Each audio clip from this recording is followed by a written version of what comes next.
السلام علیکم ورحمۃ اللہ وبرکاتہ۔ وعلیکم السلام ورحمۃ اللہ وبرکاتہ۔ باب العلم انواریہ ایجوکیشنل سوسائٹی اور جامعہ انواریہ کے زیر اہتمام قرآن مجید کی تفسیر کے علاوہ دیگر اسلامی علوم کی اہم اور مشہور و معروف معتبر و مستند کتابوں کی ویڈیو ریکارڈنگ کا سلسلہ الحمدللہ جاری و ساری ہے۔ اسی سلسلے کی ایک سنہری کڑی نعمت الباری شرح صحیح البخاری بھی ہے۔ الحمدللہ اسی شرح کا سلسلے وار درس جاری و ساری ہے۔ آج کی نشست کا آغاز ہوتا ہے حدیث نمبر 1448 سے۔ یہ عنوان چل رہا تھا زکوٰۃ میں چیزوں کے لینے کا بیان، یعنی زکوٰۃ، سونے کی زکوٰۃ میں کیا سونا ہی لینا ضروری ہے یا سونے کے بدلے روپیہ پیسہ یا دوسری کسی شے کی شکل میں، چیز کی شکل میں زکوٰۃ وصول کی جا سکتی ہے۔ بسم اللہ الرحمن الرحیم۔ حدیث نمبر 1448۔ حدثنا محمد بن عبداللہ قال حدثنی ابی قال حدثنی تمامۃ ان انس رضی اللہ تعالی عنہ حدثہ ان ابا بکر رضی اللہ تعالی عنہ كتب له التي امر الله رسوله صلی اللہ علیہ وسلم ومن بلغت صدقته بنت مخاض وليست عنده وعنده بنت لبون فإنها تقبل منه ويعطيه المصدق 20 درهما أو شاتين فإن لم يكن عنده بنت مخاض على وجهها وعنده ابن لبون فإنه يقبل منه وليس معه شيء۔ امام بخاری رحمۃ اللہ علیہ روایت کرتے ہیں کہ ہمیں محمد بن عبداللہ نے بیان کیا، انہوں نے کہا مجھے میرے والد نے بیان کیا، انہوں نے کہا مجھے ثمامہ نے بیان کیا کہ حضرت انس رضی اللہ عنہ نے ان سے یہ حدیث بیان کی کہ حضرت ابوبکر صدیق رضی اللہ عنہ نے یہ مکتوب لکھا، یعنی یہ خط لکھا کہ اللہ تعالیٰ نے اپنے رسول اکرم صلی اللہ علیہ وسلم کو یہ حکم دیا کہ جس شخص پر زکوٰۃ میں 1 سال کی اونٹنی واجب ہو، بنت مخاض جس کو کہتے ہیں، جس شخص پر زکوٰۃ میں 1 سال کی اونٹنی واجب ہو اور وہ اس کے پاس موجود نہ ہو 1 سال کی اونٹنی، تو اس کے پاس 2 سال کی اونٹنی ہو تو وہ اس سے وصول کی جائے گی، اور زکوٰۃ وصول کرنے والا اس کو 20 درہم دے گا یا 2 بکریاں دے گا 2 سالہ اونٹنی کے بدلے میں۔ یعنی جس شخص پر 1 سالہ اونٹنی کی زکوٰۃ واجب ہو اور اس کے پاس زکوٰۃ میں دینے کے لیے 1 سالہ اونٹنی موجود نہ ہو اور 2 سال کی اونٹنی اگر موجود ہو تو وہ اسی کو زکوٰۃ میں دے دے اور اس کے بدلے میں 20 درہم، یعنی آدھے اونٹ کی قیمت لے لے 20 درہم یا پھر 2 بکریاں اس کو مصدق صدقہ زکوٰۃ وصول کرنے والا اس کو دے دے گا۔ پس اگر اس کے پاس 1 سال کی اونٹنی نہ ہو اور اس کے پاس 2 سال کا اونٹ ہو تو وہ اس سے بطور زکوٰۃ وصول کر لیا جائے گا اور اس کے ساتھ کچھ نہیں ہوگا۔ 1 سالہ اونٹنی اگر موجود نہ ہو جبکہ وہ زکوٰۃ میں واجب ہو اور اس کی جگہ 2 سالہ اونٹنی موجود ہو تو مصدق زکوٰۃ وصول کرنے والا 2 سالہ اونٹنی لے گا اور اس کی جگہ جو زیادہ لیا ہے زکوٰۃ میں اس کے بدلے میں اس کو وہ 20 درہم آدھی زکوٰۃ اس کی واپس کر دے گا، 20 درہم یا پھر 2 بکریاں دے گا۔ البتہ اگر 1 سال کی اونٹنی نہ ہو اور 2 سال کا اونٹ ہو تو وہ اس سے بطور زکوٰۃ وصول کر لیا جائے گا اور اس کے ساتھ کچھ نہیں ہوگا، یعنی کچھ دینے کی ضرورت نہیں ہوگی۔ اس حدیث شریف کے راوی ہیں محمد بن عبداللہ بن مثنیٰ، نمبر 2 ان کے والد عبداللہ بن مثنیٰ بن عبداللہ بن انس بن مالک، نمبر 3 ثمامہ اور وہ عبداللہ بن انس ہیں جو بصرہ کے قاضی تھے، نمبر 4 حضرت انس بن مالک رضی اللہ عنہ۔ زکوٰۃ کی مقدار کے برابر کسی بھی جنس سے زکوٰۃ ادا کرنے کا جواز، یعنی زکوٰۃ کی مقدار کے برابر کسی بھی جنس سے زکوٰۃ ادا کرنا جائز ہے۔ جیسے سونے کی زکوٰۃ ہے تو ضروری نہیں ہے کہ زکوٰۃ میں سونا ہی دیا جائے، اس کی رقم دی جا سکتی ہے اتنی۔ چاندی ہے تو ضروری نہیں ہے کہ چاندی کی زکوٰۃ چاندی کے ذریعے ہی ادا کی جائے، رقم کے ذریعے یا دیگر اشیاء کے ذریعے، چیزوں کے ذریعے بھی ادا کرنا جائز ہے۔ علامہ ابن بطال مالکی لکھتے ہیں زکوٰۃ کی ادائیگی میں سامان اور قیمتی چیزوں کے لینے میں فقہا کا اختلاف ہے۔ امام مالک اور امام شافعی کے نزدیک یہ جائز نہیں ہے اور امام اعظم ابو حنیفہ کے نزدیک یہ جائز ہے۔ امام اعظم ابو حنیفہ کے اصحاب نے امام بخاری کی اس تعلیق سے دلیل پیش کی ہے۔ انہوں نے جو بغیر سند کے جو حدیث بیان کی ہے اسے ائمہ احناف نے دلیل پیش کی ہے کہ حضرت معاذ رضی اللہ عنہ نے زکوٰۃ میں سامان اور دیگر چیزوں کو حاصل کیا تھا، وصول کیا تھا، اور حضرت انس کی اس حدیث سے احناف نے دلیل پیش کی ہے کہ حضرت معاذ رضی اللہ عنہ صدقات کو مدینے کی طرف منتقل کرتے تھے، یعنی زکوٰۃ وصول کر کے اس کو مدینے پہنچایا کرتے تھے، پھر رسول اللہ صلی اللہ علیہ وسلم ان کو تقسیم کرتے تھے غربا، فقراء اور مساکین میں۔ پس جب یہ صدقات سے مراد زکوٰۃ نبی کریم صلی اللہ علیہ وسلم کی زندگی میں منتقل ہوتے تھے اور آپ ان کو مدینے کے فقراء میں تقسیم کرتے تھے، تو لا محالہ یعنی یقینی طور پر آپ نے زکوٰۃ کے بدل کے جواز کو برقرار رکھا تھا۔ یعنی زکوٰۃ کے بدلے میں سونے کی زکوٰۃ ہو تو سونے کی زکوٰۃ کے بدلے میں رقم دی جا سکتی ہے، یا اشیاء ضروریہ اناج کی شکل میں بھی زکوٰۃ ادا کی جا سکتی ہے، کیونکہ آپ کو علم تھا کہ زکوٰۃ کپڑوں کی جنس سے نہیں ہے اور یہ کپڑے زکوٰۃ میں بطور بدل لیے گئے ہیں۔ جیسے حسب ضرورت، مثال کے طور پر اگر کہیں فتنے اور فسادات ہوں اور لوگ بے گھر ہو جائیں، ان کو لباس کی ضرورت ہو، کپڑوں کی یا غذا کی ضرورت ہو، تو زکوٰۃ کے پیسوں سے رقم ان کو پہنچانے کے بجائے ان کو اناج بھی فراہم کیا جا سکتا ہے، راشن پانی بھی ان تک پہنچایا جا سکتا ہے۔ لہٰذا زکوٰۃ کے بدل میں ان چیزوں کا لینا جائز قرار پایا، اور آپ کے وصال کے بعد حضرت ابوبکر صدیق رضی اللہ عنہ نے بھی اسی معمول کو برقرار رکھا اور صحابہ کرام کا اس پر اتفاق رہا۔ اسی طرح نبی کریم صلی اللہ علیہ وسلم نے یہ حکم دیا کہ 1 سال کی اونٹنی کے بجائے 2 سال کی اونٹنی لے لی جائے، اور زکوٰۃ وصول کرنے والا اس کو 20 درہم یا 2 بکریاں دے دے، کیونکہ 1 سال کی اونٹنی واجب ہے اور وہ اس کے پاس موجود نہ ہو، 2 سال کی اونٹنی موجود ہو تو 2 سال کی اونٹنی دے دے، تو یہ زیادہ جا رہی ہے، تو اس کے بدلے میں 20 درہم یا پھر 2 بکریاں صدقہ وصول کرنے والا، زکوٰۃ وصول کرنے والا زکوٰۃ دینے والے کو دے گا۔ اس سے بھی واضح ہوا کہ زکوٰۃ کے بدلے میں اس کے مساوی قیمت یا قیمتی چیز لینا جائز ہے، اور جب یہ جائز ہے کہ 5 اونٹوں کی زکوٰۃ میں اس کی جنس کے خلاف 1 بکری لینا جائز ہے، تو بکری کی جگہ 1 دینار لینا بھی جائز ہے۔ 40 بکریوں میں 1 بکری زکوٰۃ واجب ہے، تو ضروری نہیں ہے کہ 1 بکری ہی زکوٰۃ میں دیں، بلکہ 1 بکری کی جو قیمت ہو سکتی ہے، قیمت کے ذریعے بھی بکریوں کی زکوٰۃ ادا کی جا سکتی ہے۔ نیز امام بخاری کی تیسری تعلیق، جو تیسری انہوں نے حدیث بیان کی بغیر سند کے، اس میں بھی مذکور ہے کہ عورتیں اپنے کانوں کی بالیاں اور لونگوں کے ہار بھی ڈال دیتی تھیں، اور لونگوں کے ہار سونے چاندی کی جنس سے نہیں ہے۔ اس سے معلوم ہوا کہ زکوٰۃ میں سونے چاندی کو دینا ضروری نہیں ہے، بلکہ زکوٰۃ کی مقدار کے برابر کسی بھی جنس سے زکوٰۃ دینا جائز ہے۔ اس مذہب کے مخالفین جو اس مذہب کو نہیں مانتے، وہ یہ کہتے ہیں کہ حضرت معاذ رضی اللہ عنہ کی حدیث صرف ان کے ساتھ مخصوص ہے، کیونکہ ان کو معلوم تھا کہ اس وقت مدینے میں ان کپڑوں اور دیگر اشیاء کی ضرورت ہے۔ اسی طرح حضرت انس رضی اللہ عنہ نے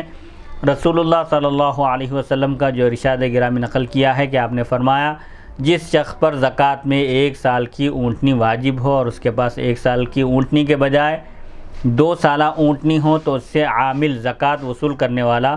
2 سالہ اونٹنی لے لے اور اس کو 20 درہم یا 2 بکریاں دے دے۔ تو اس پر حضرت ابوبکر اور حضرت عمر نے اپنے عہد خلافت میں، اپنی خلافت کے زمانے میں عمل نہیں کیا۔ مصنف کی طرف سے علامہ ابن بطال کی دلیل کا جواب، میں کہتا ہوں، علامہ غلام رسول سعیدی صاحب فرماتے ہیں کہ میں کہتا ہوں کہ امام اعظم ابو حنیفہ اور ان کے اصحاب کی دلیل صحیح بخاری کی حدیث مرفوع اور صحابہ کرام کے اقوال ہیں، آثار یعنی صحابہ کرام کے اقوال ہیں۔ اس کے مقابلے میں علامہ ابن بطال نے فقہائے احناف کے مخالفین کی طرف سے جو دلیل پیش کی ہے، وہ محض ان کا مفروضہ ہے، ان کا قائم کیا ہوا ایک فرضی ایک چیز ہے، اور بلا دلیل ایک دعویٰ ہے۔ نیز میں پوچھتا ہوں کہ شریعت کا مدار نبی کریم صلی اللہ علیہ وسلم کے ارشاد گرامی پر ہے یا پھر حضرت ابوبکر اور حضرت عمر رضی اللہ عنہما کے عمل پر ہے، جبکہ علامہ ابن بطال نے ان کے عمل پر بھی کسی صحیح حدیث کا حوالہ نہیں دیا، اور دلائل کے مقابلے میں محض دعوے کی کیا حیثیت ہے۔ حافظ ابن حجر اور غیر مقلدین کا آثار صحابہ اور حدیث رسول کو مسترد کرنا، یعنی حدیث رسول کو رد کرنا، قبول نہ کرنا، اور مصنف کے جوابات۔ حافظ ابن حجر عسقلانی لکھتے ہیں، اس مسئلے میں امام بخاری نے فقہائے احناف کی موافقت کی ہے، ان کے مطابق اپنا قول بیان کیا ہے، اس کے باوجود یہ کہ وہ ان کی بہت اکثر مسائل میں مخالفت کرتے ہیں۔ حضرت معاذ کے قصے کا جواب یہ ہے کہ یہ ان کا اجتہاد ہے، بس اس قصے میں کوئی دلیل نہیں ہے، لیکن اس پر یہ اعتراض ہے کہ حضرت معاذ رضی اللہ عنہ حلال اور حرام کو سب سے زیادہ جاننے والے تھے، اور جب نبی کریم صلی اللہ علیہ وسلم نے ان کو یمن بھیجا تھا، یمن کا گورنر بنا کر، تو آپ نے ان کو بتا دیا تھا کہ وہ کس طرح عمل کریں گے، یعنی ان کو آپ نے ہدایت دی تھی، ان کی رہنمائی فرمائی تھی کہ وہ کس طرح وہاں لوگوں کے درمیان فیصلہ کریں گے۔ ایک جواب یہ دیا گیا کہ یہ اس زمانے کا خاص واقعہ ہے جس میں حضرت معاذ نے زکوٰۃ میں قیمتی کپڑے اور اناج وغیرہ وصول کیا تھا، کیونکہ مدینے میں ضرورت اس وقت لباس کی اور اناج کی تھی، تو جہاں حسب ضرورت، جہاں جس چیز کی زیادہ ضرورت محسوس کی جائے وہاں اس حساب سے زکوٰۃ وصول کی جا سکتی ہے، رقم کے بجائے اناج کی شکل میں، دیگر اشیاء ضروریہ کی شکل میں زکوٰۃ وصول کی جا سکتی ہے۔ تو یہ اس زمانے کا خاص واقعہ ہے، اسے یہ قاعدہ کلیہ، ایک عمومی قاعدہ ثابت نہیں ہوتا کہ جس جنس میں زکوٰۃ واجب ہو اس کی زکوٰۃ دوسری جنس سے دی جا سکتی ہے، یعنی اگر سونے میں زکوٰۃ واجب ہو تو چاندی کے ذریعے اس کی زکوٰۃ ادا کی جا سکتی ہے۔ یہ ضروری نہیں ہے کہ سونے کی زکوٰۃ میں سونا ہی دیا جائے، روپیہ پیسہ بھی دیا جا سکتا ہے، یا چاندی کے ذریعے بھی اس کی زکوٰۃ ادا کی جا سکتی ہے۔ علامہ غلام رسول سعیدی صاحب فرماتے ہیں، میں کہتا ہوں کہ اس کے خلاف بھی کوئی قاعدہ کلیہ، کوئی ایسا باضابطہ قاعدہ بنا ہوا نہیں ہے، اور اس کی تائید اس سے ہوتی ہے کہ خواتین نے، حضور پاک علیہ الصلاۃ والسلام نے عید کی نماز ادا کرنے کے بعد آپ نے خواتین میں وعظ و نصیحت فرمائی، ان کو آپ نے صدقات اور خیرات کی تلقین کی، تو خواتین نے اپنی زکوٰۃ میں لونگوں کا ہار جو بھی وہ پہنی ہوئی تھی اس وقت زیور سب اتار کر انہوں نے دے دیا۔ اگر یہ ناجائز ہوتا تو رسول اللہ صلی اللہ علیہ وسلم اس کو رد فرما دیتے، صدقات میں، زکوٰۃ میں ان ہاروں کو آپ قبول نہ فرماتے۔ قاضی عبدالوہاب مالکی نے کہا ہے کہ وہ لوگ جزیے پر بھی صدقے کا اطلاق کرتے تھے۔ جزیہ جو غیر مسلم دارالاسلام میں رہتا ہے ٹیکس دے کر جان اور مال کی حفاظت کے لیے جو روپیہ پیسہ ادا کر کے رہتا ہے، اس کو عربی میں جزیہ کہتے ہیں، یعنی ٹیکس، تو ٹیکس پر بھی صدقے کا اطلاق کرتے تھے۔ ہو سکتا ہے کہ حضرت معاذ نے جو لیا تھا،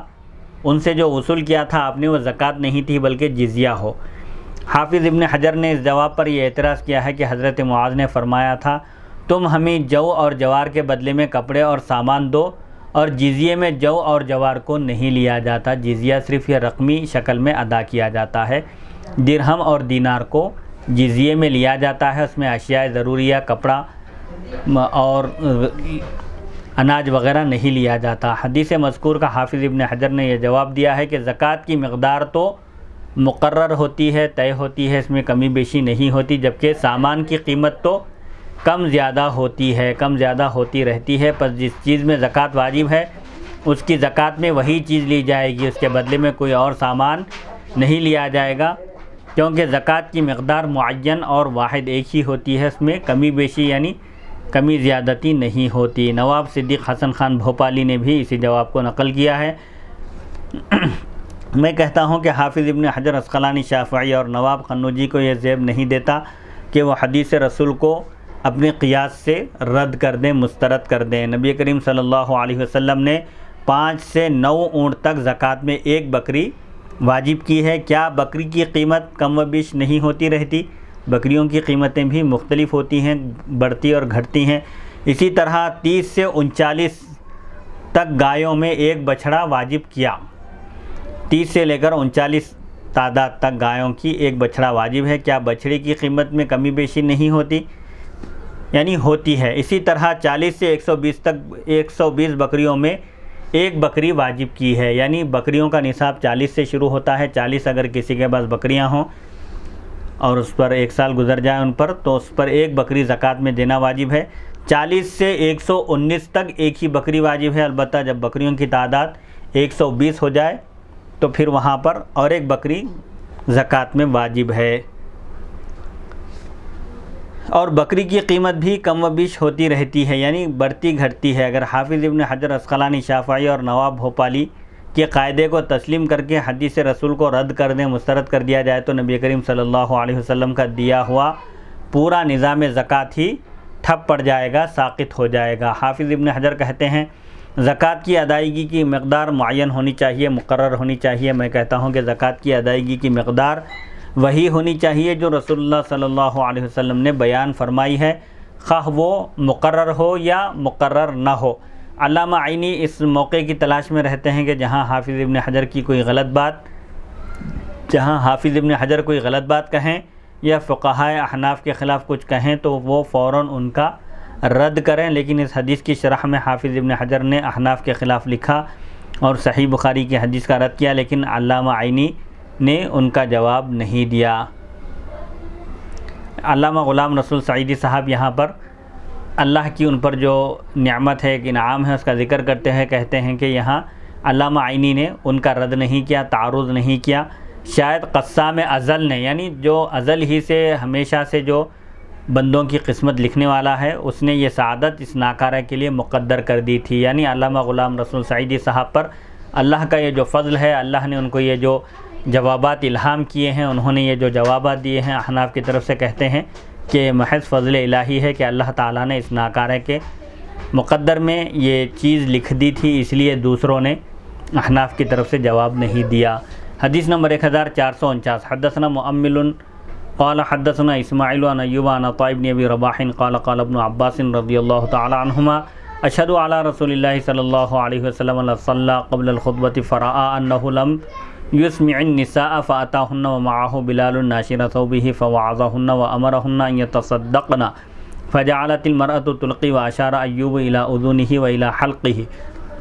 امام بخاری رحمۃ اللہ علیہ روایت کرتے ہیں، ہمیں مؤمل نے بیان کیا، انہوں نے کہا ہمیں اسماعیل نے بیان کیا، ایوب سے انہوں نے، عطاء بن ابی رباح سے انہوں نے بیان کیا کہ حضرت ابن عباس رضی اللہ عنہما نے کہا کہ میں گواہی دیتا ہوں کہ رسول اللہ صلی اللہ علیہ وسلم نے خطبے سے پہلے نماز ادا فرمائی۔ عید کے موقع پر پہلے نماز ادا کی جاتی ہے، پھر خطبہ ہوتا ہے، تو آپ نے خطبے سے پہلے نماز پڑھائی، بس آپ نے یہ محسوس کیا، یہ گمان کیا کہ آپ نے عورتوں کو نہیں سنایا، یعنی آپ کی آواز عورتوں تک، خواتین تک نہیں پہنچی، تو آپ عورتوں کے پاس تشریف لائے، عید کی نماز کے لیے جو عورتیں خواتین حاضر ہوئی تھیں آپ ان کے پاس تشریف لائے، اور آپ کے ساتھ حضرت بلال رضی اللہ عنہ بھی اپنی چادر، اپنا کپڑا پھیلائے ہوئے تھے۔ آپ نے عورتوں کو وعظ و نصیحت فرمائی، ان کو نصیحت کی اور ان کو صدقہ کرنے کا حکم دیا، تو خاتون عورت حضرت بلال کے کپڑے میں صدقہ ڈالتی تھی، اور ایوب نے اپنے کانوں اور اپنے حلق کی طرف اشارہ کیا، یعنی حضور پاک علیہ الصلوۃ کے ترغیب دینے اور آپ کے ان کو نصیحت کرنے اور صدقے پر ابھارنے کی وجہ سے خواتین کے پاس جو کچھ اس وقت زیور موجود تھا، وہ جو اپنے کانوں میں بالیاں اور انگلیوں میں جو انگوٹھیاں اور گلے میں جو ہار پہنے ہوئے تھے وہ سب اتار کر ڈالنے لگی، یعنی فوراً آپ کی نصیحت پر عمل کرتے ہوئے انہوں نے اپنے زیورات کی زکوٰۃ ادا کی۔ باب نمبر 34، باب لا یجمع بین متفرق ولا یفرق بین مجتمع۔ متفرق جانوروں کو جمع نہ کیا جائے اور جو جانور جمع ہوں ان کو الگ نہ کیا جائے۔ مثلا 3 آدمیوں میں سے ہر ایک کی 40 بکریاں ہیں اور ان کی زکوٰۃ 3 بکریاں ہیں، اور جب عامل زکوٰۃ وصول کرنے آئے تو ان میں سے ایک آدمی کہے کہ سب اس کی بکریاں ہیں اور متفرق بکریوں کو جمع کر لے اور صرف ایک بکری عامل کو دے، یعنی 3 آدمی بکریوں کے مالک ہے اور ہر آدمی 40 بکریوں کا مالک ہے، تو اس لحاظ سے شرعاً ہر ایک پر ایک بکری زکوٰۃ واجب ہے۔ تو کوئی یہاں پر بکریوں کی زکوٰۃ ایکسٹرا زیادہ بکریوں کی زکوٰۃ ادا کرنے سے بچنے کے لیے یہ حیلہ نہ کرے کہ جو الگ الگ مالک ہیں بکریوں کے سب کو ملا کر ایک ہی کی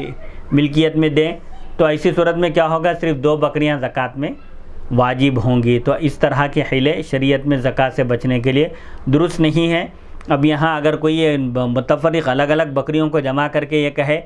کہ یہ 120 بکریاں ہیں اور ان پر صرف ایک ہی بکری زکوٰۃ واجب ہوتی ہے، یہ کہہ کر وہ اگر زکوٰۃ وصول کرنے والے کو ایک بکری دے گا تو وہ گنہگار ہوگا، کیونکہ 40 سے 120 تک صرف ایک بکری واجب ہوتی ہے، لیکن 120 کے اگر 3 حصے کر دیں، تینوں مالک ہوں 40 بکریوں کے، تو اس طرح 3 بکریاں، ان میں سے ہر ایک شخص پر ایک ایک بکری زکوٰۃ واجب ہوگی۔ 120 بکریوں کو اگر متفرق کر دیا جائے، 3 آدمی اس کے مالک ہوں، تو 3 بکریاں زکوٰۃ میں واجب ہے، لیکن اگر کوئی زکوٰۃ سے بچنے کے لیے اس متفرق کو مجتمع کر دے، جمع کر دے، اور 120 تک بھی ایک ہی بکری واجب ہوتی ہے، اس لحاظ سے اگر ایک بکری زکوٰۃ میں دے تو یہ ایسا کرنا ٹھیک نہیں ہے۔ یہ تھا مسئلہ متفرق کو جمع کرنے کا، الگ الگ جو مالک ہیں ایک ہی شخص کی ملکیت میں دے دیں، یا ایک آدمی کی 80 بکریاں ہوں جن پر ایک بکری زکوٰۃ واجب ہو، تو زکوٰۃ کی وصولی کے وقت عامل کہے یہ 2 آدمیوں کی 40 بکریاں ہیں اور ان پر 2 بکریاں زکوٰۃ میں واجب ہے۔ اس طرح بھی عامل کو زکوٰۃ وصول کرنے والے کو نہیں کرنا چاہیے، کیونکہ بکریوں کا نصاب 40 سے شروع ہوتا ہے۔ اگر کوئی شخص اکیلا 80 بکریوں کا مالک ہو تو اس کو یہ نہ کہے کہ یہ جو بکریاں جمع ہیں مجتمع ایک ہی شخص کی ملکیت میں، اس کو 40 کی تعداد کر دے کر 2 بکریاں زکوٰۃ میں دے، اس طرح نہ کہے۔ جو جمع ہیں ان کو الگ نہ کرے اور جو الگ ہیں ان کو جمع نہ کرے۔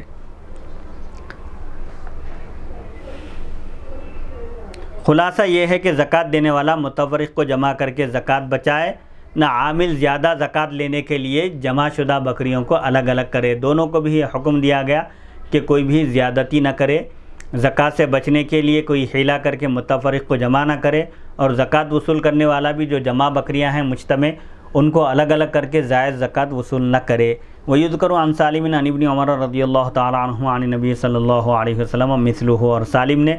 حضرت عبداللہ بن عمر رضی اللہ عنہما سے انہوں نے نبی کریم صلی اللہ علیہ وسلم سے اس کے مثل روایت کی ہے۔ یہ سالم عبداللہ بن عمر رضی اللہ عنہما کے صاحبزادے ہیں۔ اس تعلیق کی اصل درج ذیل حدیث ہے، یہاں وہ حدیث ذکر کر رہے ہیں۔ سالم نے حضرت عبداللہ بن عمر رضی اللہ عنہما سے روایت کیا، آپ بیان کرتے ہیں کہ رسول اللہ صلی اللہ علیہ وسلم نے صدقے کا مکتوب لکھا، یعنی زکوٰۃ کے متعلق ایک خط لکھا اور اس کو عمال کی طرف روانہ نہیں کیا تھا کہ آپ کا وصال ہو گیا۔ عمال یعنی آپ نے جن لوگوں کو عامل مقرر کیا ہے زکوٰۃ کی وصولی کے لیے، جن کا آپ نے تعین کیا تھا، مقرر فرمایا تھا، ان کو ہدایت دینے کے لیے آپ نے خط لکھا، لیکن ابھی اس خط کو بھیجنے سے پہلے، روانہ کرنے سے پہلے آپ کا وصال ہو گیا، سو آپ نے اس مکتوب کو اپنی تلوار کے ساتھ، اس لیٹر کو اپنی تلوار کے ساتھ ملا کر رکھا تھا۔ پس جب آپ کا وصال ہو گیا تو اس مکتوب پر حضرت ابو بکر صدیق رضی اللہ عنہ نے اس مکتوب میں، اس لیٹر میں جو لکھے ہوئے احکامات تھے ان پر عمل کیا، یہاں تک کہ ان کی وفات ہو گئی، یعنی حضرت ابو بکر صدیق رضی اللہ عنہ کا وصال ہوا، اور حضرت عمر نے بھی ان احکام پر عمل کیا یہاں تک کہ ان کی بھی وفات ہو گئی۔ اس لیٹر میں کیا لکھا ہوا تھا؟ اس لیٹر میں یہ لکھا تھا کہ 5 اونٹوں میں 1 بکری زکوٰۃ واجب ہے، اور 10 میں 2 بکریاں واجب ہیں، اور 15 میں 3 بکریاں ہیں، اور 20 میں 4 بکریاں ہیں، اور 25 سے 35 تک 1 سال کی 1 اونٹنی ہے۔ اگر اس سے زیادہ ہوں تو 45 تک 2 سال کی 1 اونٹنی ہے، اور اگر اس سے زیادہ ہوں تو 60 تک 3 سال کی 1 اونٹنی ہے، اور اگر اس سے زیادہ ہوں تو 75 تک 4 سالہ 1 اونٹنی ہے۔ پھر اگر اس سے زیادہ ہوں تو 90 تک 2 سال کی 2 اونٹنیاں ہیں۔ پھر اگر اس سے زیادہ ہوں اونٹوں کی تعداد تو 120 تک 3 سال کی 2 اونٹنیاں زکوٰۃ واجب ہے۔ پھر اگر 120 سے زیادہ اونٹنیاں ہوں تو ہر 50 پر 1 3 سالہ اونٹنی، اور ہر 40 پر 2 سالہ 1 اونٹنی دی جائے۔ اور بکریوں کا نصاب کیا ہے؟ بکریوں میں 40 سے لے کر 120 تک 1 بکری زکوٰۃ کے طور پر دی جائے، یعنی 40 بکریوں سے نصاب شروع ہوتا ہے، 40 سے لے کر 120 تک 1 بکری ہی زکوٰۃ واجب ہے۔ پھر اگر اس سے زیادہ بکریاں ہوں تو 200 تک 2 بکریاں دی جائیں۔ پھر اگر اس سے زیادہ بکریاں ہوں تو 300 بکریوں تک 3 بکریاں دی جائیں۔ پھر اگر 300 بکریوں سے زائد ہوں تو ہر 100 بکریوں پر 1 بکری بطور زکوٰۃ واجب ہوگی۔ پھر جب تک 400 بکریاں نہ ہو جائیں ان میں کچھ نہیں ہے۔ اور صدقہ دینے کے خوف سے، یعنی زکوٰۃ دینے کے ڈر سے جمع کو الگ نہ کیا جائے اور متفرق کو جمع نہ کیا جائے۔ جو الگ ہیں ان کو ایک نہ کیا جائے اور جو ایک ہیں ان کو الگ نہ کیا جائے۔ جیسا کہ ابھی اس سے پہلے مسئلہ گزرا کہ اگر 3 شخص کے پاس 40 بکریاں ہوں، جملہ 120 بکریاں ہوں، تینوں کی الگ الگ ہوں، تو وہ زکوٰۃ میں تینوں پر 1 بکری زکوٰۃ واجب ہے۔ تو 3 بکریاں دینے کے بجائے اگر وہ تینوں مل کر ایک ہی اس کو نصاب کر دیں، 120 کر کے ایک کی ملکیت بنا دیں، تو پھر ایک ہی بکری زکوٰۃ واجب ہوتی ہے۔ ایسا نہیں کرنا چاہیے، متفرق کو جمع نہ کریں، جو الگ ہیں متفرق ہیں بکریاں اس کو یکجا نہ کریں، اور جو ایک جگہ ہیں ان کو الگ نہ کریں۔ یعنی شریعت میں دونوں کو بھی حکم دیا گیا ہے کہ زکوٰۃ دینے والا زکوٰۃ سے بچنے کی تدبیر اور حیلے نہ کرے، اور زکوٰۃ وصول کرنے والا بھی زائد زکوٰۃ وصول کرنے کے چکر میں، زائد زکوٰۃ وصول کرنے کے لیے کوئی شخص اگر 80 بکریوں کا مالک ہے تو اسے 2 بکریاں وصول کرنے کے لیے اس کی 80 بکریوں کو 40 کی تعداد میں نہ بانٹے، بلکہ 80 بکریوں کا شمار ایک ساتھ کر کے ایک ہی بکری بطور زکوٰۃ حاصل کرے۔ اور اگر مویشیوں یعنی جانوروں میں 2 آدمی شریک ہوں تو وہ صدقے کی رقم برابر ایک دوسرے سے لے لیں۔ یعنی 2 آدمی اگر جانوروں کے مالک ہوں، مثال کے طور پر 2 آدمی 40 بکریوں کے مالک ہوں تو 1 بکری زکوٰۃ واجب ہے، تو یہ دونوں مل کر آدھی بکری کی قیمت زکوٰۃ کے طور پر ادا کریں۔ حدیث نمبر 1450،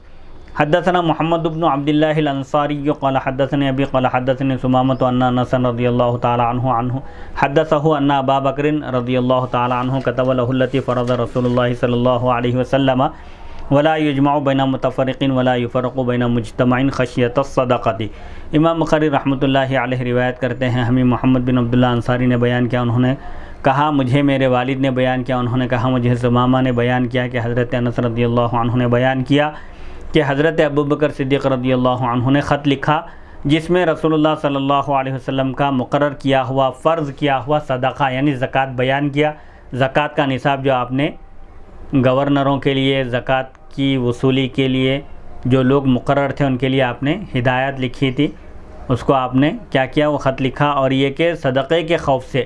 یعنی زکوٰۃ دینے کے ڈر سے متفرق کو جمع نہ کیا جائے اور جمع کو متفرق نہ کیا جائے، یعنی جو الگ الگ ہیں بکریاں ان کو یکجا نہ کیا جائے اور جو یکجا ہے ان کو الگ الگ نہ کیا جائے۔ اس حدیث کی تشریح صحیح بخاری حدیث نمبر 1448 میں گزر چکی ہے۔ باب نمبر 35، باب ما کان من خلیطین فانہما یتراجعان بینہما بالسویۃ۔ اگر دو شخص شریک ہوں تو زکوٰۃ کا خرچ ایک دوسرے سے برابر برابر لے لیں، یعنی دو آدمی اگر مالک ہوں چاہے سونے کے یا چاندی کے یا جانوروں کے تو وہ زکوٰۃ دونوں مل کر ادا کریں گے۔ 5000 اگر زکوٰۃ واجب ہو رہی ہے وہ مثال کے طور پر تو دونوں 2500 روپے دیں گے۔ وقال طاؤس وعطاء اذا علم الخلیطان اموالهما فلا يجمع مالهما، اور طاؤس اور عطا نے کہا اگر دونوں شریکوں کو اپنے مال کا پتہ ہو تو ان کے مالوں کو جمع نہیں کیا جائے گا۔ اس تعلیق کی اصل یہ ہے، عمرو بن دینار بیان کرتے ہیں کہ طاؤس نے کہا جب دو شریک اپنے مالوں کو جانتے ہیں، یعنی ان کا اصل مال، ان کی پراپرٹی، ان کی رقم کتنی ہے، ان دونوں کو اس کا علم ہو، تو پھر صدقے میں ان کے مالوں کو جمع کرنے کی ضرورت نہیں ہے، جس کا جتنا مال ہے اس حساب سے ان پر زکوٰۃ کا حکم لگا دیا جائے۔ دونوں کی پراپرٹی، مال و دولت، جو بھی ان کے پاس اماؤنٹ رقم ہے، اگر اس کا یقینی طور پر پتہ ہو تو دونوں کو ان کی رقم کے لحاظ سے ان دونوں پر کتنی زکوٰۃ واجب ہوتی ہے اس کو بیان کر دیا جائے۔ وقال سفیان لا تجب حتى یتم لہذا 40 شاة ولہذا 40 شاة، اور سفیان نے کہا کہ اس وقت تک زکوٰۃ واجب نہیں ہے یہاں تک کہ اس کے شریک کے لیے بھی 40 بکریاں ہوں اور دوسرے شریک کے لیے بھی 40 بکریاں ہوں۔ دو آدمی اگر مالک ہوں تو آپ فرماتے ہیں کہ دونوں بھی بکریوں کے نصاب کی مقدار میں مالک ہونا ضروری ہے، دونوں کے 40 بکریاں ہوں تب ان پر زکوٰۃ واجب ہوتی ہے۔ حدیث نمبر 1451، حدثنا محمد بن عبد اللہ قال حدثني ابي قال حدثني ثمامة ان انس حدثه ان ابا بکر رضی اللہ تعالی عنہ كتب له التي فرض رسول اللہ صلی اللہ علیہ وسلم وما كان من خلیطین فانہما یتراجعان بینہما بالسویۃ۔ امام بخاری رحمۃ اللہ علیہ روایت کرتے ہیں، ہمیں محمد بن عبداللہ نے بیان کیا، انہوں نے کہا مجھے میرے والد نے بیان کیا، انہوں نے کہا مجھے ثمامہ نے بیان کیا کہ حضرت انس رضی اللہ عنہ نے بیان کیا کہ حضرت ابوبکر صدیق رضی اللہ عنہ نے وہ خط لکھا جس میں رسول اللہ صلی اللہ علیہ وسلم نے زکوٰۃ کی فرضیت لکھی تھی، اور جو دو شریکوں کے مال میں زکوٰۃ ہو وہ ایک دوسرے سے برابر برابر لے لیں، یعنی دونوں مل کر آدھی آدھی زکوٰۃ اس کی ادا کریں۔ اس حدیث کی تشریح صحیح بخاری حدیث نمبر 1448 میں گزر چکی ہے۔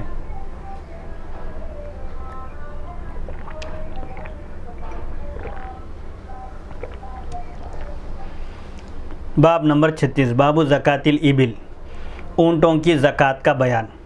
ذکرہ ابو بکر و ابو ذر و ابو ہریرہ رضی اللہ تعالی عنہما عن نبی صلی اللہ علیہ وسلم، اس کا حضرت ابو بکر، حضرت ابو ذر غفاری اور حضرت ابو ہریرہ رضی اللہ عنہم نے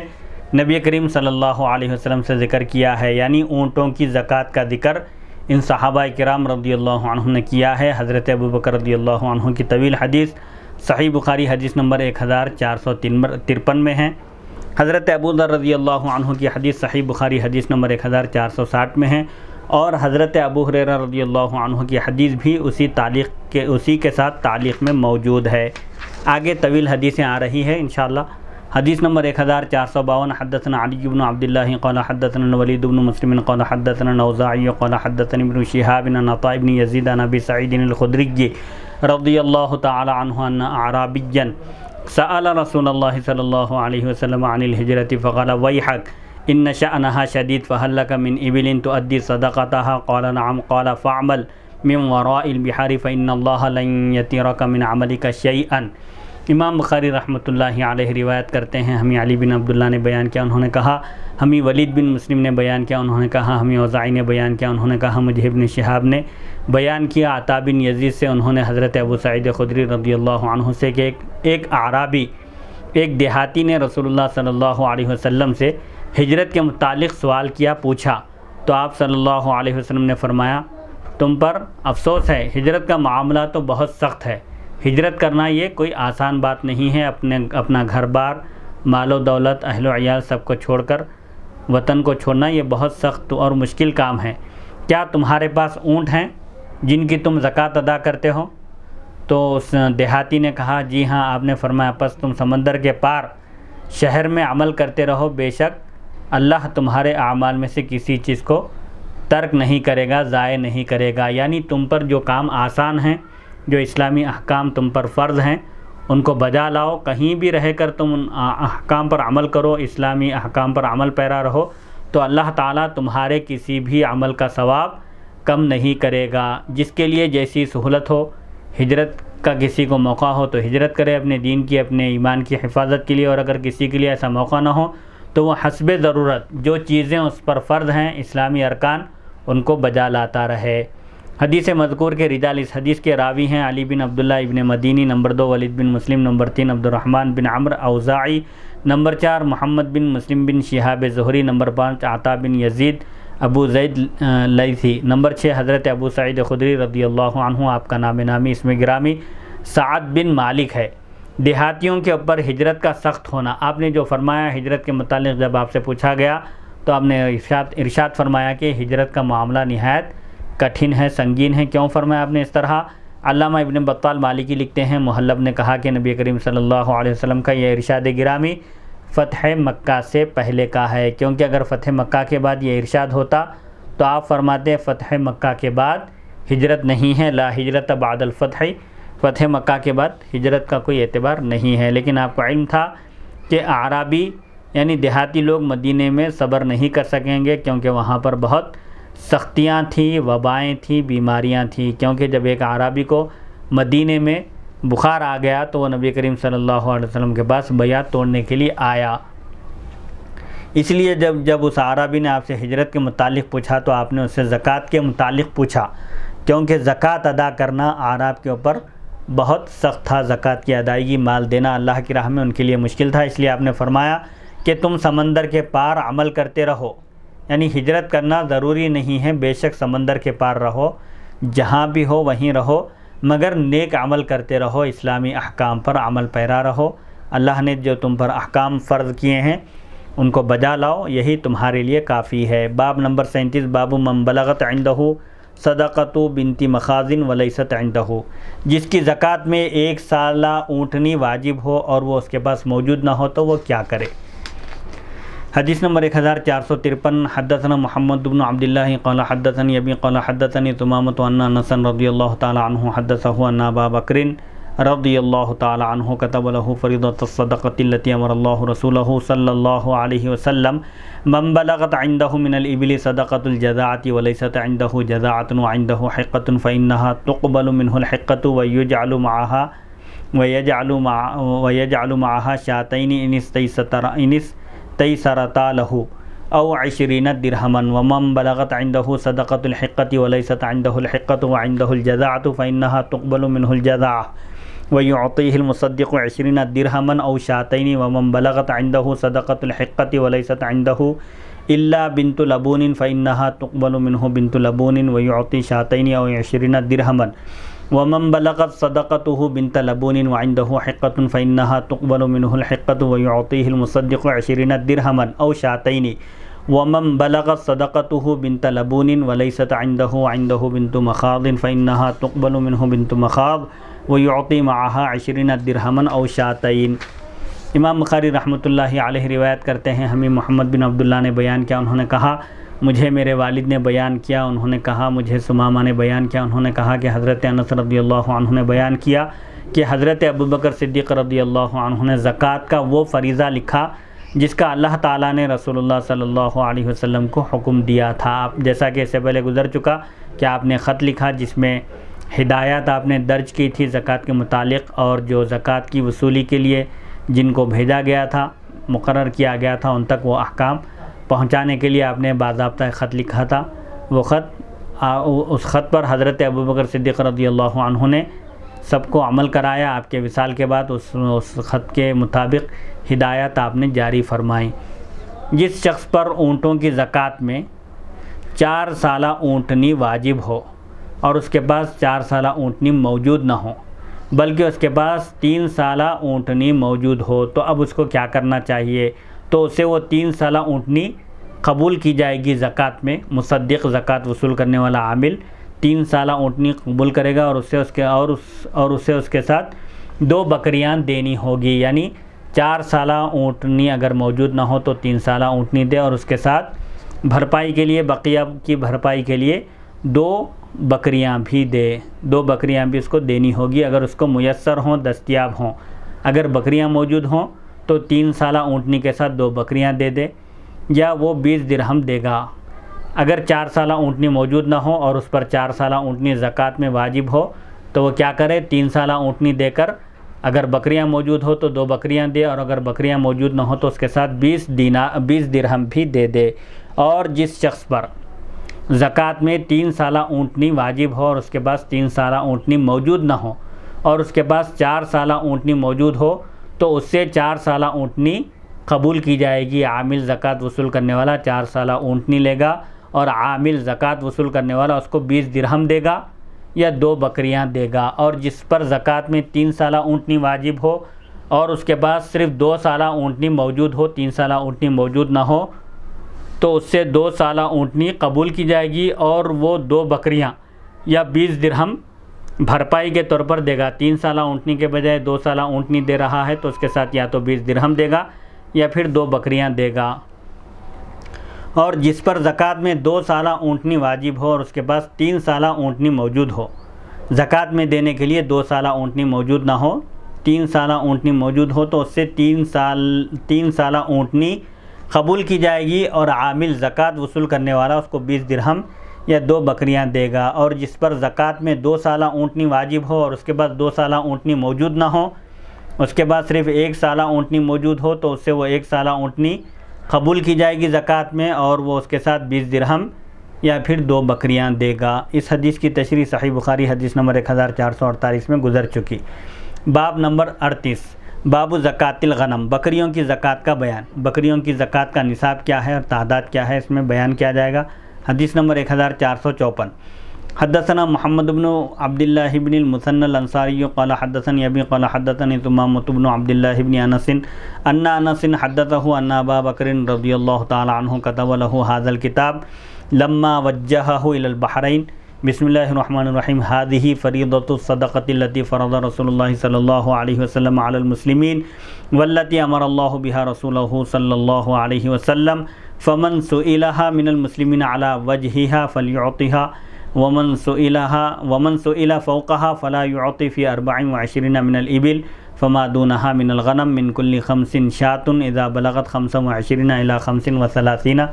ففيها بنت مخاض أنثى فإذا بلغت 36 إلى 45 ففيها بنت لبون أنثى فإذا بلغت 46 إلى 60 ففيها حقة طروقة الجمل فإذا بلغت 61 إلى 75 ففيها جذعة فإذا بلغت يعني 76 إلى 90 ففيها بنتا لبون فإذا بلغت 91 إلى 20 و100 ففيها حقتان طروقة الجمل فإذا زادت على 20 و100 ففي كل 40 بنت لبون وفي كل 50 حقة ومن لم يكن معه إلا 4 من الإبل فليس فيها صدقة إلا أن يشاء ربها فإذا بلغت 5 من الإبل ففيها شاة وفي صدقة الغنم في سائمتها إذا كانت 40 إلى 20 و100 شاة فإذا زادت على 20 و100 إلى 200 شاتان فإذا زادت على 200 إلى 300 ففيها 3 فإذا زادت على 300 ففي كل 100 شاة فإذا كانت سائمة الرجل ناقصة من 40 شاة واحدة فليس فيها صدقة إلا أن يشاء ربها وفي الرقة ربع العشر فإن لم تكن إلا 90 و100 فليس فيها شيء إلا أن يشاء ربها۔ امام بخاری رحمۃ اللہ علیہ روایت کرتے ہیں، ہمیں محمد بن عبداللہ بن مثنى انصاری نے بیان کیا، انہوں نے کہا مجھے میرے والد نے بیان کیا، انہوں نے کہا مجھے سمامہ بن عبداللہ بن انس نے بیان کیا، حضرت انس نے بیان کیا کہ حضرت ابوبکر صدیق رضی اللہ عنہ نے جب ان کو بحرین، ایک مقام کا نام ہے، بحرین کی طرف بھیجا تو ان کے لیے یہ لیٹر لکھا، یہ خط لکھا، بسم اللہ الرحمن الرحیم، اللہ ہی کے نام سے شروع جو نہایت مہربان بڑا رحم والا ہے۔ یہ زکوٰۃ کا وہ فریضہ ہے جس کو رسول اللہ صلی اللہ علیہ وسلم نے مسلمانوں پر فرض کیا اور جس کا اللہ تعالیٰ نے اپنے رسول صلی اللہ علیہ وسلم کو حکم دیا۔ تو اس مکتوب، اس لیٹر، اس خط کے مطابق جس مسلمان سے زکوٰۃ وصول کی جائے وہ اس کو دے، اور اگر کوئی اس سے زیادہ زکوٰۃ مانگے تو وہ اس کو ہرگز نہ دے۔ یعنی اس لیٹر میں ہدایات ہیں، ان ہدایات کے مطابق کوئی زکوٰۃ وصول کرنے والا آئے تو ان ہدایات کے مطابق اس کو زکوٰۃ دے۔ اگر ان ہدایات سے ہٹ کر وہ زیادہ وصول کرنا چاہے تو اس کو زکوٰۃ ہرگز نہ دے۔ 24 اونٹ ہوں یا اس سے کم ہوں تو ہر 5 اونٹ میں ایک بکری واجب ہوگی، یعنی اونٹوں کا نصاب شروع ہوتا ہے 5 سے۔ اگر کسی کے پاس 4 اونٹ ہو تو اس پر زکوٰۃ واجب نہیں ہے، لیکن اگر اونٹوں کی تعداد 5 ہو جائے تو 5 اونٹوں میں ایک بکری واجب ہے۔ 5 اونٹ ہوں یا اس سے کم ہوں تو ہر 5 اونٹ میں ایک بکری دینی ہوگی۔ پھر جب 25 اونٹ ہو جائیں، اونٹوں کی تعداد 25 ہو جائے تو 35 اونٹوں تک، 25 سے لے کر 35 اونٹوں تک ایک سالہ اونٹنی زکوٰۃ میں دینا واجب ہوگا۔ جب اونٹوں کی تعداد 36 ہو جائے تو 36 سے 45 اونٹوں تک 2 سالہ اونٹنی دینی ہوگی۔ 36 سے 45 تک ایک نصاب ہے۔ جب 46 اونٹ ہو جائیں تو 60 اونٹوں تک 3 سالہ اونٹنی زکوٰۃ میں دینی واجب ہوگی، جو جفتی کے لائق ہو، یعنی جو تولید، جو جانوروں کو جن سکے، پیدا کر سکے، جو جفتی کے لائق ہو۔ اور جب 61 اونٹ ہو جائیں، اونٹوں کی تعداد 61 ہو جائے، 61 تو 75 تک، 61 سے 75 تک، 75 اونٹوں تک 4 سالہ اونٹنی زکوٰۃ میں دینی واجب ہوگی۔ اور جب 76 اونٹ ہو جائیں تو 90 اونٹوں تک، 76 سے 90 تک، اس میں 2 سال کی 2 اونٹنیاں دینی واجب ہوگی۔ پر جب 91 اونٹ ہو جائیں، یعنی اونٹوں کی تعداد 91 ہو جائے تو 120 اونٹوں تک، 91 سے 120 اونٹوں تک 3 سال کی 2 اونٹنیاں زکوٰۃ میں دینی واجب ہوں گی، جو جفتی کے لائق ہوں، یعنی تولید کے، جو بچے جننے کے لائق ہوں۔ پس جب وہ 120 سے زیادہ ہو جائیں تو ہر 40 اونٹ میں ایک 2 سالہ اونٹنی دینی واجب ہوگی، اور ہر 50 اونٹ میں ایک 3 سالہ اونٹنی بطور زکوٰۃ دینی واجب ہوگی۔ اور جس کے پاس صرف 4 اونٹ ہوں تو اس پر زکوٰۃ واجب نہیں ہے، مگر یہ کہ اونٹوں کا مالک نفلی صدقہ دینا چاہے۔ 4 اونٹوں میں زکوٰۃ واجب نہیں ہے، تاہم اگر اس کا مالک، اونٹوں کا مالک اگر نفل صدقہ کرنا چاہے، غریبوں کی مدد کرنا چاہے تو اس کو اس کا اختیار ہے، لیکن بحیثیت فرض 4 اونٹوں میں زکوٰۃ اس پر فرض نہیں ہوتی۔ پس جب اونٹ 5 اونٹ ہو جائیں تو اس میں ایک بکری زکوٰۃ دینا واجب ہے۔ اور جنگل میں چرنے والی بکریاں، یعنی جو باہر کا چارہ کھا کر زندہ رہتی ہیں، ان بکریوں کے بارے میں کہا جا رہا ہے کہ جنگل میں چرنے والی بکریاں جب 40 ہو جائیں تو 120 بکریوں تک ایک بکری زکوٰۃ دینا واجب ہے۔ پس جب 120 بکریوں سے زیادہ ہوں تو 200 بکریوں تک 2 بکریاں دینا واجب ہوگا، یعنی 121 سے 199 تک 2 بکریاں بطور زکوٰۃ واجب ہوں گی۔ پس جب 200 بکریوں سے زیادہ ہو جائیں، بکریوں کی تعداد 200 سے جب بڑھ جائے تو 200 سے لے کر 300 بکریوں تک 3 بکریاں بطور زکوٰۃ دینا واجب ہے۔ بس جب 300 بکریوں سے زیادہ ہو جائیں تو ہر 100 بکریوں میں ایک بکری بطور زکوٰۃ دینا واجب ہے۔ پس جب کسی آدمی کی جنگل میں چرنے والی بکریوں کی تعداد 40 بکریوں سے ایک بکری بھی کم ہو تو اس پر زکوٰۃ واجب نہیں ہے، یعنی 39 بکریوں میں زکوٰۃ واجب نہیں ہے۔ بکریوں کی تعداد جب 40 ہو جائے تو اس پر زکوٰۃ واجب ہوتی ہے،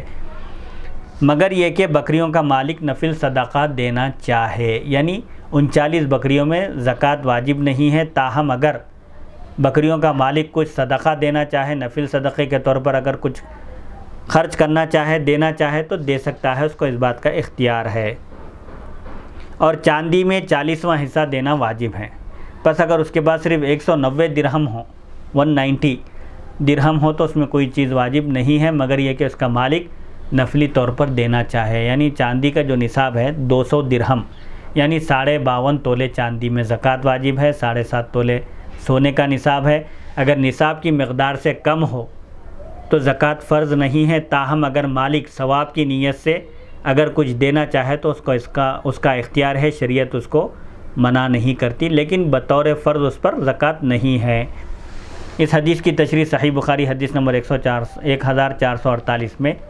گزر چکی ہے. باب نمبر 39 باب لا تؤخذ فی الصدقۃ حریمۃ ولا ذات عوار ولا تیس الا ما شاء المصدق. زکوٰۃ میں جو جانور دیا جائے گا وہ کیسا ہونا چاہیے؟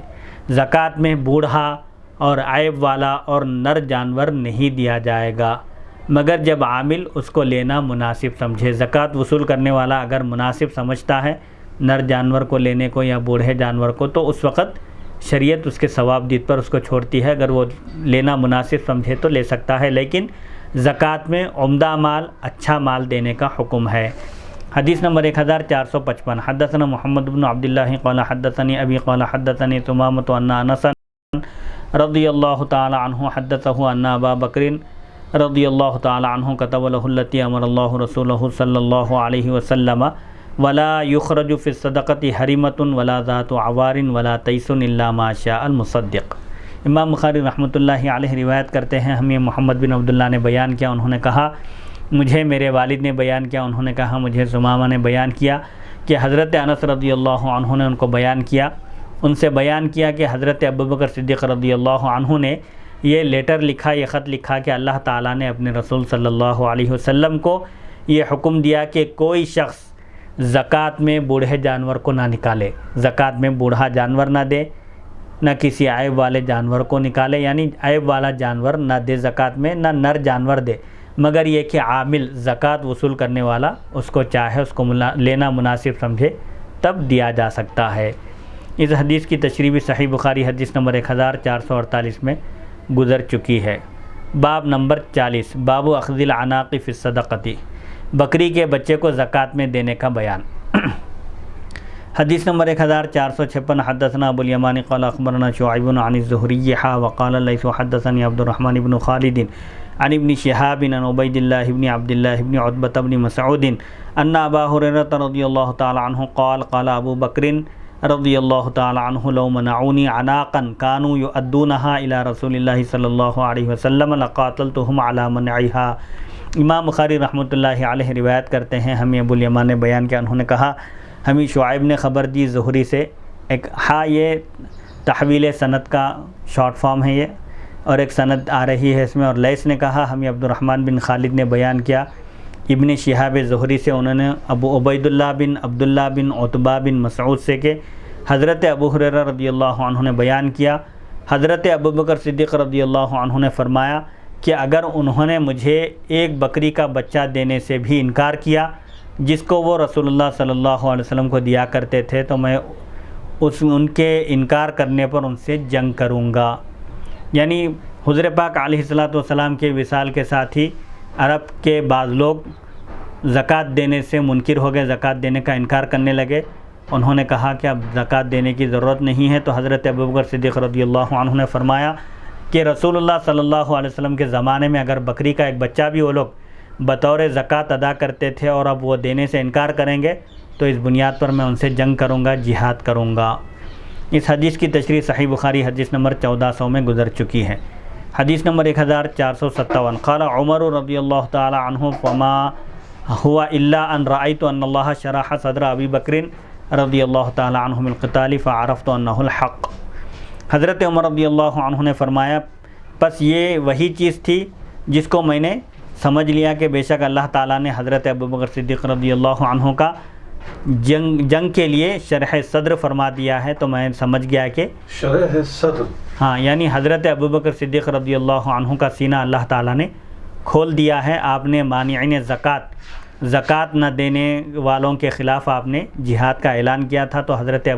حضرت عمر رضی اللہ عنہ نے عرض کیا تھا کہ آپ ان لوگوں سے کیسے جنگ کریں گے جنہوں نے لا الہ الا اللہ محمد رسول اللہ کی گواہی دی ہے. تو آپ نے اس وقت فرمایا تھا اللہ کی قسم کھا کر کہ جو شخص نماز اور زکوٰۃ میں فرق کرے میرے نزدیک وہ مسلمان نہیں ہو سکتا، کیونکہ یہ بہت اہم فرض ہے۔ قرآن مجید میں بھی جگہ جگہ نماز کے ساتھ زکوٰۃ کی فرضیت اور اس کی اہمیت بیان کی گئی ہے۔ تو حضرت عمر رضی اللہ عنہ نے جب حضرت ابوبکر صدیق رضی اللہ عنہ سے اس مسئلے پر ڈسکس کیا اور آپ نے ان سے بحث کی، تو حضرت ابوبکر صدیق رضی اللہ عنہ نے جو دلائل دیا، آپ کو جو دلیلیں پیش کی،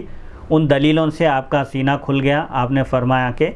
مجھے جب اندازہ ہو گیا کہ ابوبکر صدیق رضی اللہ عنہ حق پر ہیں اور اللہ تعالیٰ نے ان کا شرح صدر فرما دیا ہے، جو مانعین زکوٰۃ ہیں، کوئی اسلام کے کسی ایک رکن کا انکار کر کے وہ مسلمان باقی نہیں رہ سکتا۔ اس حدیث کی تشریح صحیح بخاری حدیث نمبر 1399 میں گزر چکی۔ باب نمبر 41، باب لا تؤخذ کرائم اموال الناس فی الصدقۃ، زکوٰۃ میں لوگوں کا عمدہ مال وصول نہ کیا جائے۔ زکوٰۃ کی وصولی کے لیے جو لوگ مقرر ہیں ان کو ہدایت دی گئی ہے کہ وہ لوگوں کا عمدہ مال چن کر نہ لیں زکوٰۃ میں۔ لا تظلمون ولا تظلمون، نہ عاملین زکوٰۃ وصول کرنے والے ظلم کریں نہ زکوٰۃ دینے والے ظلم کریں، بلکہ وہ دونوں بھی شریعت کے احکام کا لحاظ کرتے ہوئے زکوٰۃ دینے والے کو یہ حکم دیا گیا ہے کہ وہ اللہ کی بارگاہ میں اچھے سے اچھا مال پیش کرے، اور زکوٰۃ وصول کرنے والوں کو بھی ہدایت دی گئی ہے کہ وہ زکوٰۃ کی وصولی میں لوگوں پر ظلم نہ کریں۔ حدیث نمبر 1458، حدثنا امیۃ بن بسطام قال حدثنا یزید بن زریع قال حدثنا روح بن القاسم عن اسماعیل بن امیۃ عن یحیی بن عبد اللہ بن صیفی عن ابی معبد عن ابن عباس رضی اللہ تعالی عنہما ان رسول اللہ صلی اللہ علیہ وسلم لما بعث معاذا رضی اللہ تعالی عنہ علی الیمن قال انک تقدم على قوم اہل کتاب فلیکن اول ما تدعوهم الیہ عبادۃ اللہ فاذا عرفوا اللہ فاخبرهم ان اللہ قد فرض علیہم 5 صلوات فی یومہم ولیلتہم فاذا فعلوا فاخبرهم ان اللہ فرض علیہم زکاة تؤخذ من اموالہم وترد على فقرائهم فاذا اطاعوا بها فخذ منهم وتوقع کرائم اموال الناس۔ امام بخاری رحمۃ اللہ علیہ روایت کرتے ہیں، ہمیں امیہ بن بسطام نے بیان کیا، انہوں نے کہا ہمیں یزید بن زریع نے بیان کیا، انہوں نے کہا ہمیں روح بن قاسم نے بیان کیا، اسماعیل بن امیہ سے انہوں نے، یحییٰ بن عبداللہ بن صیفی سے انہوں نے، ابو معبد سے انہوں نے، حضرت ابن عباس رضی اللہ عنہما سے کہ رسول اللہ صلی اللہ علیہ وسلم نے جب حضرت معاذ بن جبل رضی اللہ عنہ کو یمن کی طرف روانہ فرمایا تو آپ نے فرمایا، یعنی یمن کی طرف بھیجنے سے پہلے آپ نے انہیں نصیحت فرمائی، بے شک تم اہل کتاب کی ایک قوم کی طرف جا رہے ہو، میں جہاں بھیج رہا ہوں وہاں اہل کتاب یہود و نصارہ رہتے بستے ہیں، لہذا تم کو چاہیے کہ تم ان کو سب سے پہلے اللہ تعالیٰ کی عبادت کی دعوت دو، یعنی اہل کتاب کی طرف جا رہے ہو تو سب سے پہلے انہیں توحید کی دعوت دو۔ پس جب وہ اللہ تعالیٰ کو پہچان لے، یعنی اللہ کو ایک مان لیں، توحید اور رسالت کا اقرار کر لیں، تو پھر تم ان کو بتاؤ کہ ان پر دن اور رات میں اللہ تعالیٰ نے 5 وقتہ نمازیں، 5 نمازیں فرض کی ہیں۔ پس جب وہ اس پر عمل کرنے، یعنی توحید کو بھی مان لیں، رسالت کا اقرار کر لیں اور 5 وقتہ نماز ادا کرنے لگیں، اس فریضے پر عمل کرنے لگیں، تو پھر ان کو اسٹیپ بائی اسٹیپ بتدریج ان کو بتاؤ، ان کو یہ خبر دو کہ اللہ تعالیٰ نے ان پر زکوٰۃ فرض کی ہے، جو ان کے اموال سے لی جائے گی، ان کے مالوں میں سے لی جائے گی اور ان کے فقراء پر لوٹا دی جائے گی، یعنی ان کے مال پر اللہ تعالیٰ نے زکوٰۃ فرض قرار دی ہے۔ پہلے وہ لوگ توحید کو قبول کر لیں، اسلام کو قبول کر لیں، پھر نماز ادا کریں، نماز کے بعد اسٹیپ زکوٰۃ کا ہے، ان کو بتاؤ کہ ان پر زکوٰۃ فرض ہے، جو ان کے مال میں سے لے کر ان کے غریبوں میں بانٹی جائے گی۔ پس جب وہ اس کی اطاعت کر لیں، یعنی زکوٰۃ کے فریضے کو بھی قبول کر لیں، مان لیں صدقے دل سے، تو ان سے زکوٰۃ وصول کرنا اور ان کے عمدہ مال کو لینے سے بچنا، یعنی زکوٰۃ کی وصولی میں حد سے آگے نہیں بڑھنا، ان پر ظلم نہیں کرنا، جو حکم دیا گیا ہے شریعت کی طرف سے اس کے مطابق عمل کرنا۔ عمدہ مال اگر لوگے تو اس سے ان کو تکلیف ہوگی، لہذا عمدہ سے عمدہ مال چن کر زکوٰۃ میں وصول نہ کرو، بلکہ احکام کے مطابق اور اس کے اصول کے مطابق چلو۔ اگر وہ خود سے دے رہے ہیں تو الگ بات ہے، ہاں خود سے دے رہے ہیں خوش دلی سے تو وہ ایک الگ بات ہے، لیکن جبراً بلکہ دینے کا حکم بھی دیا گیا ہے۔ دینے کا اسی لیے تو یہ ہے کہ بھائی لا یحب احدکم حتی یحب لاخیہ ما یحب لنفسہ، یعنی ہم جیسا اپنے لیے پسند کرتے ہیں اسی طرح اپنے دیگر دوسرے بھائیوں کے لیے بھی وہی پسند کریں، یہ کمال ایمان کی علامت ہے۔ حدیث نمبر 1459، باب نمبر 42، باب لیس فیما دون 5 ذود صدقۃ، اونٹوں کے نصاب کے بارے میں بتایا جا رہا ہے کہ 5 اونٹوں سے کم میں زکوٰۃ واجب نہیں ہے، یعنی اونٹوں کا نصاب شروع ہوتا ہے 5 سے۔ حدثنا عبد الله بن يوسف قال اخبرنا مالك عن محمد بن عبد الرحمن بن ابي صعصعة المازني عن ابيه عن ابي سعيد الخدري رضي الله تعالى عنه ان رسول الله صلى الله عليه وسلم قال ليس فيما دون 5 اوسق من التمر صدقة وليس فيما دون 5 اواقم من الورق صدقة وليس فيما دون 5 ذود من الابل صدقة۔ امام بخاری رحمۃ اللہ علیہ روایت کرتے ہیں، ہمیں عبداللہ بن یوسف نے بیان کیا، انہوں نے کہا ہمیں امام مالک نے خبر دی محمد بن عبد الرحمن بن ابی صعصعہ مازنی سے، انہوں نے اپنے والد سے روایت کی، انہوں نے حضرت ابو سعید خدری رضی اللہ عنہ سے روایت کی کہ رسول اللہ صلی اللہ علیہ وسلم نے ارشاد فرمایا 5 وسق یعنی 300 کلو گرام کھجور سے کم میں زکوٰۃ واجب نہیں ہے، اور 200 درہم سے کم چاندی میں زکوٰۃ واجب نہیں ہے، یعنی 52.5 تولے چاندی سے 52.5 تولے سے کم اگر چاندی ہو تو اس میں زکوٰۃ واجب نہیں ہے، اور 5 اونٹوں سے کم میں زکوٰۃ واجب نہیں ہے۔ باب نمبر 43 باب زکوٰۃ البقر، گایوں کی زکوٰۃ کا بیان۔ وقال ابو حمید قال النبی صلی اللہ علیہ وسلم لأعرفن ما جاء اللہ رجل ببقرۃ لها خوار ويقال جؤار تجأرون النحل ترفعون اصواتکم کما تجأر البقرہ۔ اور ابو حمید نے کہا کہ نبی کریم صلی اللہ علیہ وسلم نے ارشاد فرمایا میں تمہیں قیامت کے دن وہ شخص ضرور دکھاؤں گا، بتاؤں گا جو اللہ کے پاس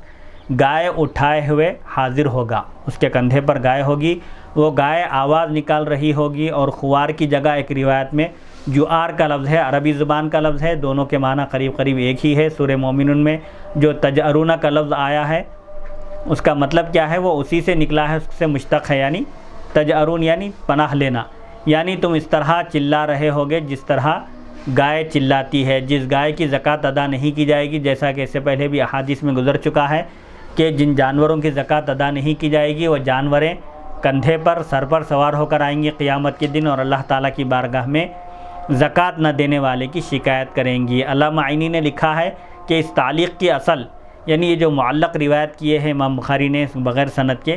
اس کی اصل کیا ہیں؟ امام بخاری نے کتاب ترک الحیل یعنی حیلوں کو چھوڑ دینے کے بیان میں موصولاً وہاں پر متصل روایت کی ہے۔